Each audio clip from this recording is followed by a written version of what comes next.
Crianças se comportando, agindo, falando e assumindo responsabilidades de um adulto era muito mais comum do que a gente imagina lá na realeza.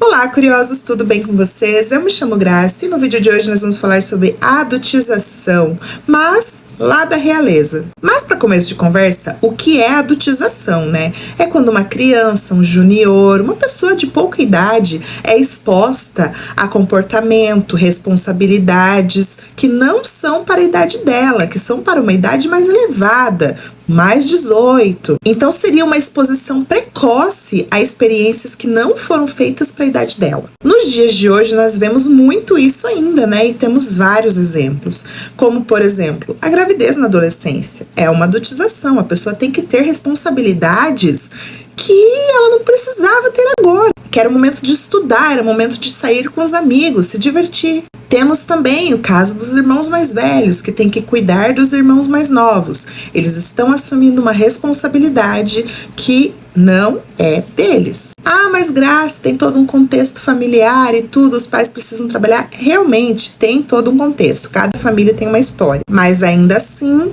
muitos traumas e muitas consequências lá na frente vão vir por conta disso, de assumir essa responsabilidade pesada, sabe? Porque você imagina, uma garota de 12, 13 anos tendo que cuidar dos irmãos menores. Muitas vezes os pais trabalham, ela não tem tempo para estudar direito. Essa pessoa sim está exposta a uma responsabilidade que pode fazer ela tomar decisões lá na frente de não ter filhos, por exemplo. A pressão por desempenho, daí aqui vem algo cultural, né? Na Coreia do Sul, por exemplo, existe uma pressão muito grande para eles serem bons na escola, para eles terem notas altas. E com toda essa pressão, com toda essa responsabilidade, não se tem tempo muitas vezes para agir conforme a idade daquela pessoa. Então, as crianças que têm que assumir responsabilidades muito cedo, ela deixa de brincar, ela deixa de se divertir, ela deixa de ter ali um momento ocioso. E sabemos que para o desenvolvimento infantil não se pode pular etapas. A exposição precoce em conteúdos inadequados também é um perigo. A criança começa a agir, falar e se comportar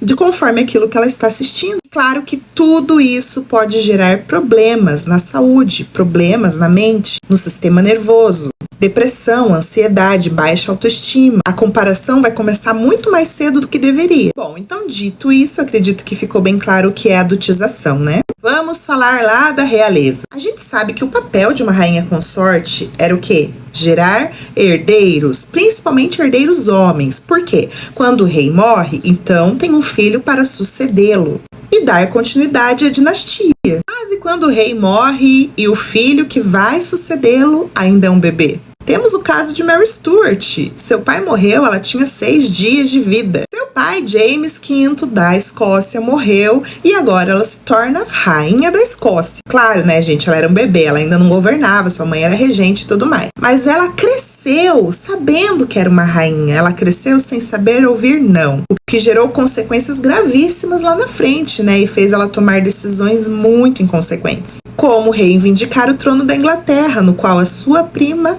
Elizabeth era rainha, conspirou contra sua prima e isso custou a sua cabeça. Ah, mas Grace, o que tem a ver a adultização? Ah, mas Grace, nesse contexto a adultização não tem nada a ver com isso. A sua posição exigia dela responsabilidade, maturidade, tanto que aos 15 anos de idade ela se casa. Pela primeira vez, né? Mas como esse vídeo não é sobre ela, né, eu vou discorrer aqui. Mas a gente sabe que deu ruim os casamentos dela, ela só tomava decisão errada. Temos Carlota Joaquina, uma criança de 10 anos que teve que casar com um rapaz de 18. Então agora ela era a chave para um acordo político. Ela tinha pouca idade, né, 10 anos, então o casamento não foi consumado, só anos depois, acredito que com 14 anos. Mas digamos que com 14 anos ainda é bem cedo. Ela teve sua infância interrompida, ela foi para uma corte no qual ela não estava acostumada, viver com pessoas estranhas. Todos estavam de olho na forma em que ela falava, se comportava. Com 10 anos, ela assumiu uma responsabilidade política. Não é à toa que ela ficou meio bilolô das ideias depois. Não tava nem aí pra nada, traía o marido mesmo e tornou-se uma figura controversa na corte portuguesa. Margarida Margarida Beaufort. Quem é ela, Grace? Ela é a avó Tudor, ela é avó de Henrique VIII. Sabe com quantos anos ela casou? 12 anos, e aos 13 ela deu à luz o primeiro filho. Gente, é óbvio que era um outro contexto social, eram outros tempos. Não dá para ser anacrônico também. Porém, todavia, entretanto, ela era uma criança, mesmo que não fosse vista como tal. Tanto que a gravidez precoce dela gerou diversos problemas de saúde. Aí temos Luís XIV da França. Quando ele tinha 4 anos de idade, seu pai Luís XIII morreu. E do casamento de Luís XIII com Ana da Áustria foi mais de 20 anos para nascer um herdeiro. E quando esse herdeiro nasce, era um menino, e 2 anos depois, outro menino ainda bem. Mas quando ele tinha apenas 4 anos de idade, Luís XIII morre. E lá estava ele, exposto a uma responsabilidade. Agora ele era rei, né? Entre aspas, da França. Obviamente, uma criança não poderia assumir o trono, né, tão cedo. Então, sua mãe e o cardeal Mazarin eram regentes da França. E com 9 anos de idade, repito, 9 anos de idade, ele casa simbolicamente com Maria Teresa da Espanha. É claro que só mais tarde eles iriam viver juntos. Mas, gente, 9 anos de idade é a idade do meu filho que joga Roblox. Eu não consigo imaginar ele com tanta responsabilidade. Temos também a querida, né, por muitos, desquerida por outros, Maria Antonieta, que saiu da sua terra, saiu da sua parentela, largou sua família, seus irmãos, para se casar em uma terra estrangeira. A menina austríaca, que chegou na corte francesa já sendo odiada. Também uma peça de um acordo político apenas. Isso pesou tanto para Maria Antonieta, mas tanto, porque ela realmente na Áustria era mais livre. Não tinha tanta rigidez, tanta etiqueta como na corte francesa. Então essa mudança para ela foi, assim, muito drástica. Acredito que ela veio da Áustria agindo como uma menina mesmo, igual a gente pode ver, né, no filme da Sofia Coppola. Mas quando ela chegou na corte francesa, ela tinha que ter uma postura, ela tinha que falar e se comportar como uma adulta. Mas lembrando, ela tinha apenas 14 anos. E com essa idade já tinha responsabilidade de gerar herdeiros para o trono francês. Coisa que aconteceu somente 7 anos depois. Então, o casamento precoce na realeza era por conta de alianças políticas, acordos de paz entre os países, interesses dinásticos, então garantir um herdeiro quanto antes, melhor. E também um certo controle sobre as mulheres jovens, né, para que elas não desonrassem o nome da família. Mas eu quero discorrer um pouquinho mais sobre a vida de Eduardo VI. Lembra dele? O filho de Henrique VIII?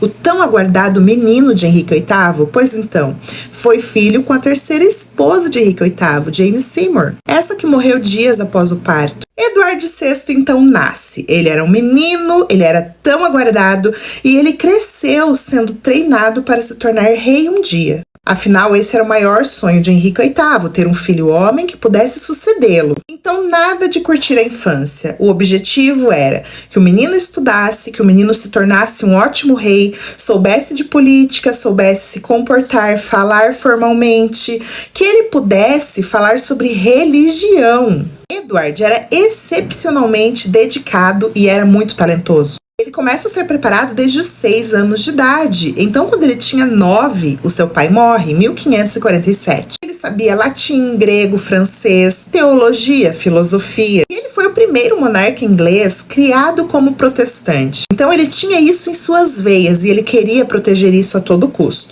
Reformas radicais, apoiou a destruição de imagens católicas, por exemplo. Proibiu sua meia-irmã Mary Tudor de realizar missas católicas. E mesmo tão jovem, ele já sabia tomar decisões políticas. Ele participava de reuniões do conselho e anotava tudo em seu pequeno diário. Algumas coisas até mesmo com uma certa frieza. Mas assim como seu pai, ele também tinha excessos de raiva. Imagina a pressão sobre a sua cabeça, né? A tal responsabilidade que ele carregava nos ombros. Mas o garoto começa a apresentar então uma saúde frágil. Aos 15 anos, ele adoeceu gravemente. Possivelmente tuberculose combinada com outras doenças. Seus últimos meses de vida foram bem brutais, foram dolorosos. Ele já não estava tão presente nas reuniões de conselho. E um garoto com tanta responsabilidade morre com apenas 15 anos de idade, em 6 de julho de 1553.